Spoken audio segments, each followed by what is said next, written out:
Nahulog sa bubong ang isang construction worker sa Caloocan matapos siyang makuryente. Ang pagsagip sa kanya, panuurin po sa balitang hatid ni Jomar Apresto Exclusive. Baka malaglag ka pa dyan, relax ka muna pre, huwag ka muna gumalaw. Hinang-hina ang lalaking ito na nakadapa sa bubong ng isang bahay sa Barangay 36 sa Caloocan City. Ang lalaki, nakuryente pala.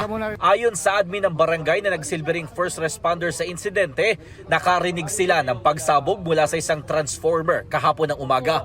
Maya-maya, nagsigawan na raw ang ilang residente na mayroong construction worker na nahulog sa bubong. Posibleng dumikit umano ang 23 anyos na biktima sa high tension wire na halos katabi ng kanilang itinatayong bahay. Pagkita ko sa kanya, naka sa bubong, tapos pilit siyang tumatayo.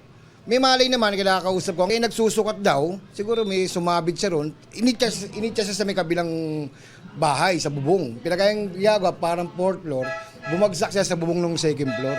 Nagtulong-tulong ang mga tao sa lugar para makuha mula sa bubong ang biktima. Tumagal na mahigit 20 minuto bago dumating ang Caloocan DRRMD.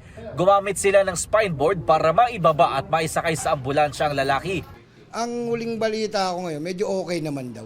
Sabi pa ng barangay, nakahandang sagutin ng may-ari ng itinatayong bahay ang gastos ng biktima sa ospital. Napag-alaman naman na wala palang building permit ang pinagagawang bahay ayon sa barangay. Inireklamo na rin daw ito noon ng ilang residente dahil mayroong mga naglalaglagang debris mula roon. Hindi naman namin nabigyan ng barangay permit kasi hindi siya kumukuha eh. Sabi niya kumukuha siya para at least makapunta siya ng mayor's permit. Yun ang pag-uusap namin. Para bang binaliwala din, o yun, nagtayo siya ng tayo ng hindi namin alam. Gabi-gabi, nagpapagawa pala siya. Sinubukan naming kunan ng pahayag ang may-ari ng itinatayong bahay pero wala pa silang sagot. Nagpaalala ang Meralco sa mga construction worker na dapat may mga nakakabit na conductor cover sa mga linya ng kuryente na malapit sa mga gagawing bahay o gusali. Dapat ay meron ding distansya na 10 talampakan ang gagawa mula sa linya ng kuryente. Jomar Apresto nagbabalita para sa GMA Integrated News.